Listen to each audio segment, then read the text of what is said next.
This is the Cedar Creek Church Living It Out podcast, a midweek reminder where we discuss key takeaways and principles from the weekend message to help you live out the truth that you matter.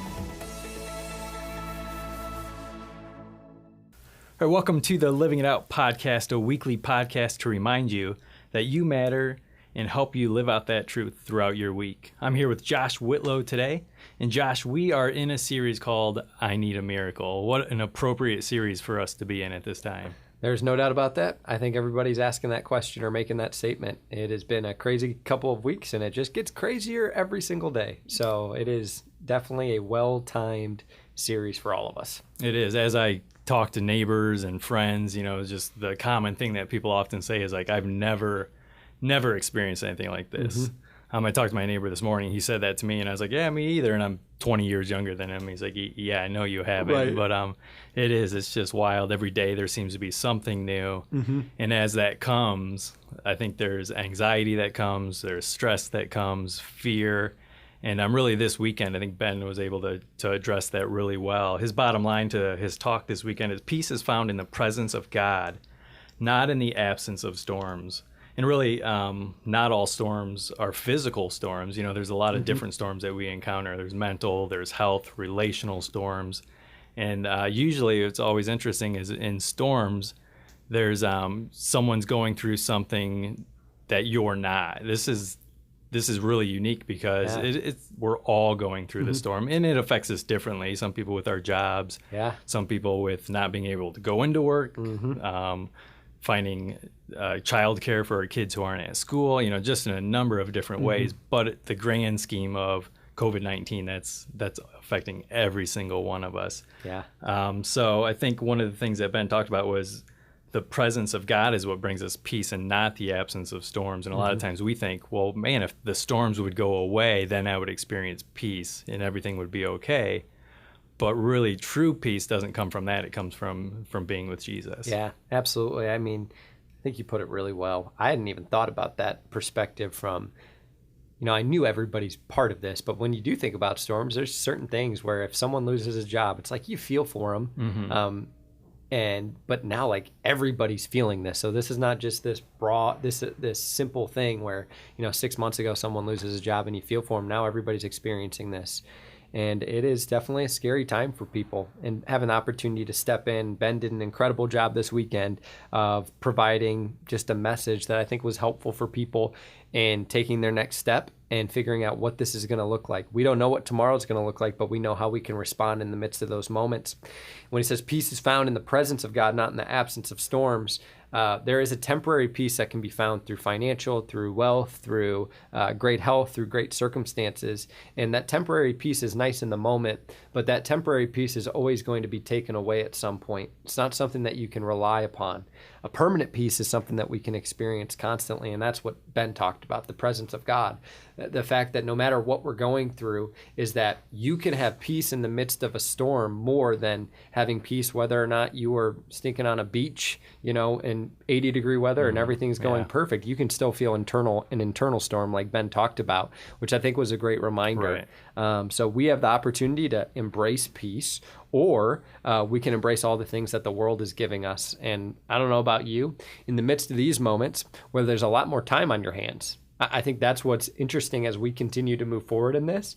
There's going to be a lot of people who don't know what to do because you just have so much more time, right? Because you're in your house a lot more, and you're not going to go to a restaurant because the restaurants got shut down, and now your kids are at home. So it's like how we engage in this process and how we connect with God is going to be unique. And I think as a church, we want to help people figure out what that looks like for you and how to somehow take advantage of a season that is less than ideal and figure out how God wants to grow us in the midst of this process and how he's going to continue to provide for us. And I think that's what, partly the reason we do this podcast is in the middle of the week to be able to help encourage you. And hopefully as a community, we can continue to draw closer, even when we can't physically be next to each other, but spiritually we can continue to connect through different mediums. Yeah, I love that you were talking about not focusing too much on those storms, which I completely agree with. I think there's a healthy way to maybe get out our feelings a little bit and our emotions. As Ben says, those things are real. We don't want to dwell on them, but we can get them out a little bit or talk to them. So what are some healthy ways maybe to to get those feelings out or share those? Yeah, so I think everybody looks different. I think for me, I am not necessarily a person that communicates those well. I can be very easily I hold things in my heart or in my head, and I can let things just race all the time. So I think some people will find success with just writing it down. I think journaling is super helpful, of just writing out, hey, what are my thoughts? Where am I struggling with? Connecting with God through prayer. He's not scared of your doubts. He's not scared of your fears. There's a verse that I was reading a little bit ago. It says, never hide your feelings from God, because he's not scared of it. Right. And when we're not intentionally truthful about where we are with what God's doing in our life, it doesn't give him the opportunity to give us that peace. You know, God can't bless who you pretend to be. When we pretend like we're strong or we're not open with what we have, I feel like we're missing out on an opportunity for God to work. I think the other places are like, let's figure out how to get creative and strategic about connecting with people. That's what we have to learn, is that when you're isolated physically, it doesn't mean that you have to be isolated spiritually and with your community. So take strategic opportunities to connect with your family, connect with people that you're not seeing physically, connect with your group if you're plugged into a group online, connect with a dream team if you're part of a dream team. Like, we have to be really creative over these next, I don't know how long it's going to be, but we got to be creative with how we use social media and technology as a way for us to connect together. Because if not, it's going to get lonely quick. Yeah, that's a great point. I have a group of guys, it's a group of dads that meet every Saturday morning, and we meet at Panera Bread. So like I had the realization this morning. I'm like, okay, you know, I knew this was affecting us, and last week we went into Panera Bread and I ordered a coffee, and they gave me in a bag my cup, my stir stick, my creamer, all that stuff that someone had prepared the night before, you know, probably with gloves and all that. Yeah. So it's like, okay, you know, this is a step and this is a little bit different. Well, this Saturday, obviously, they're not going to be open. So I had sent the group a message today and just said, hey, guys, just thinking about different ways that we can still meet. Google Hangouts or meet at a park, you know, outside, or do something. Absolutely. Where we're still getting that connection. Totally agree with that journaling. Just want to encourage you as a listener, if you don't journal, you know, maybe this is a great opportunity for you to start journaling and add that to your daily routine. One of the things this week that I loved, just that picture of Peter stepping out of the boat and walking on the water towards Jesus. And as long as he was focused on Jesus, he was able to really do what Jesus had asked of him.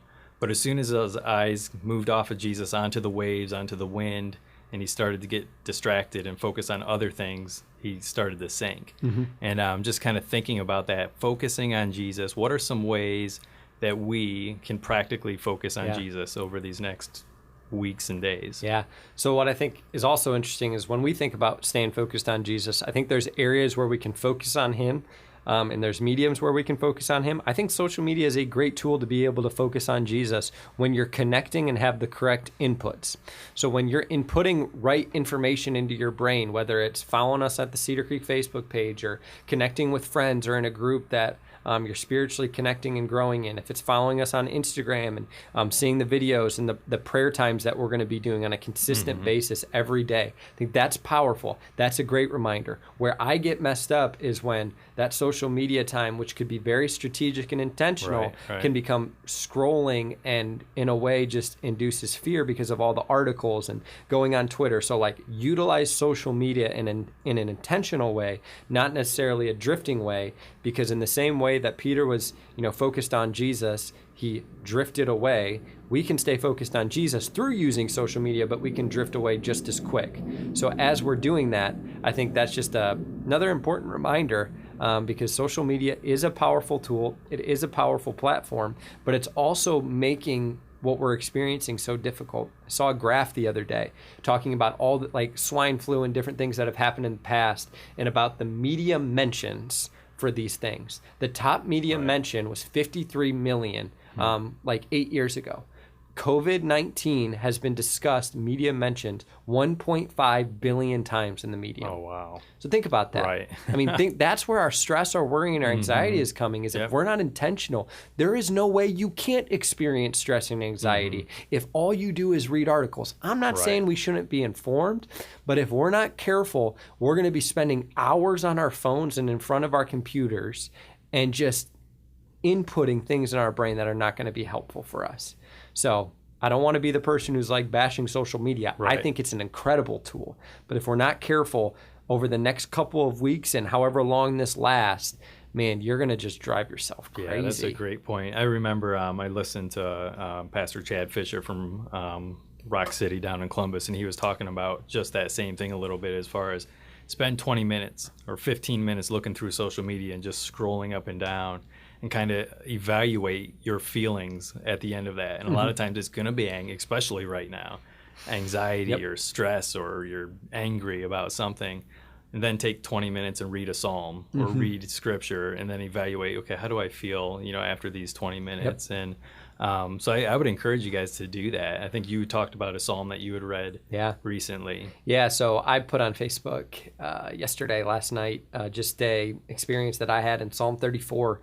It's the Message translation, and I just connected with it. There's 22 verses, and what my wife and I did, we listened to it probably 3 or 4 times just when we were going to bed, because we both felt the stress and the anxiety. And for me to just fall asleep meditating on those verses has been super helpful. Was helpful last night. Now I'm in the process of just memorizing them. I'm like, hey, by the end, all this stuff getting down, I got a lot of time on my hands. Like, let's use it for good. Right. And if I can memorize Psalm 34 and just be reminded of the truth that's laid out in that, I think it would be pretty powerful. That's great. I think just that idea of getting in the Psalms, getting in the Bible. Encourage you guys, our listeners, to, if you've got 20 minutes after you listen to this, spend some time reading, or maybe read before you go to bed. That's a great way to live it out. I think you stepped into a little bit of the idea of preparing ourselves for purpose. What is the good? We've got this time on our hands potentially. We have a lot of need, in our community. So there's an opportunity to really step into purpose. Yeah. And I know in Growth Track, we talk a lot about our past, our passions, our giftedness, all have potential to make a difference. What are some of the ways that you could see us as individuals making a difference in our communities in this time? Yeah, I think in the midst of these moments, when things get darker, I think Christians have the opportunity to be able to get brighter, show more light, and just be different. So for us, I think that's going to be important. And I think as a church, we have the opportunity to be able to do that. And you're going to be able to have the opportunity to do that. So how do you do that? People are going to be on social media. Encourage on social media. That's just one step. I mean, when you're on social media, the like, the heart, the comment, on Instagram, the reactions, like, those are small things that I don't think we understand how much they mean to people when we do them. So that would be one tip, like, encourage on social media. Love it. That's great. The second tip for you is text people. I mean, just be an encourager this week. Follow up with your friends, with the people that you're connected with, your family.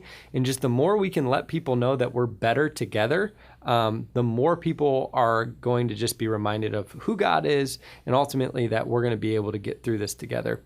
The third one, from just a practical standpoint, if you want to help people in our community learn more about who Jesus is, when you share Cedar Creek content or content from other churches or Bible verses or this or that, those are simple ways, because whenever you share, there's a segment of the population that you're connecting with that are going to be able to see what you're posting and what you're sharing. And I know as a church, like, I want us to grow in the midst of this time. Even though we can't meet physically, like, let's see our iCampus numbers grow exponentially, because people are looking for hope, and for us to be able to utilize that via social media. Some of you aren't on social media, and that's totally okay. I think that's where you utilize your texting and your email, your phone calls, of just encouraging the people. Write some notes and lay them in the mailboxes of neighbors that you have.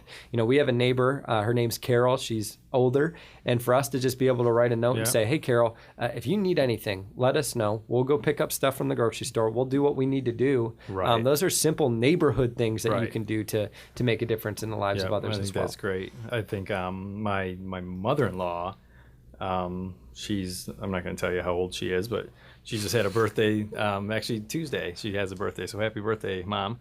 But their neighbors are 92 and 89.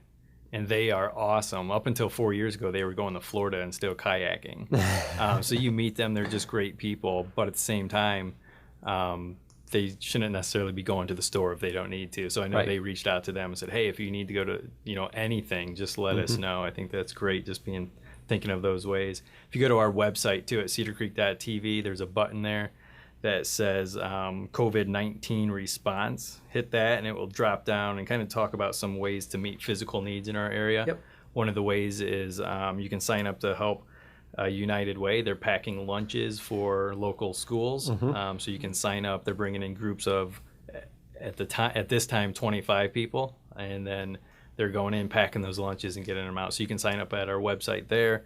And then also, like you said, just be thinking about your neighbors, ways to show love to them, encouraging notes, texting people. I think all those things are really, really good.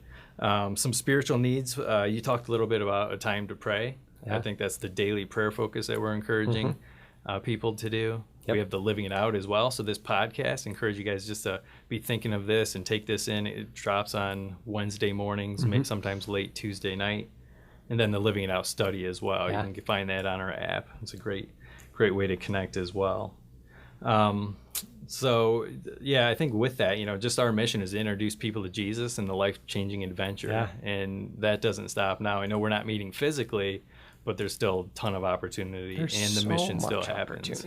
I mean, I'm thinking about, what does God want to do in this moment, not only for the people in our community, what does he want to do in your life? How does God want to help grow you in this season? What does he want to teach you? Don't miss out on what God has for you right now in the midst of the craziness. So I know it's crazy, I know it's hard, but within every obstacle, there's an opportunity to experience God more. So for you personally, how is God working? What does he want to teach you? Secondly, I believe that God has an ability to do immeasurably more than we can ask or imagine. And as a church, that is our prayer. And that's our goal. Our mission is to introduce people to Jesus. That's not just our church mission. That should be everybody's personal mission. God has given us the Great Commission to make disciples of all nations. So we all have a responsibility and an opportunity in that. And be praying for our church and be praying for people to turn to God in the midst of this instead of turning to all the different things the world's turning to, and I just don't know how helpful that is. Those aren't going to be, you're going to be stressed. Well said. So, we will definitely be praying for each one of you guys. We love you guys, and we're so thankful that you listen to this and take this in. Share this with other people as you listen to it. Let them know, because we hope that this really does help you realize that you matter and live that truth out. Yep. So this coming weekend, Josh, I know things are still being determined, but what do we know for sure about this weekend? Not much. I don't know. We'll see. Originally, I was slated to speak last weekend, as Ben talked about.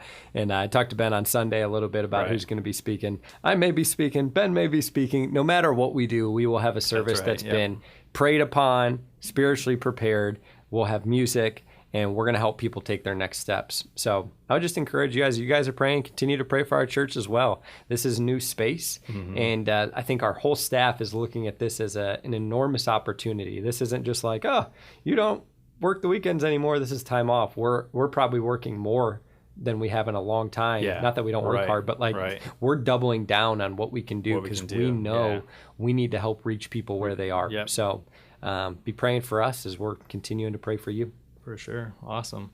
Well, thanks so much for joining us for this podcast. We, like we said, are praying for you, and we cannot wait to connect again soon. Have a good one. See you.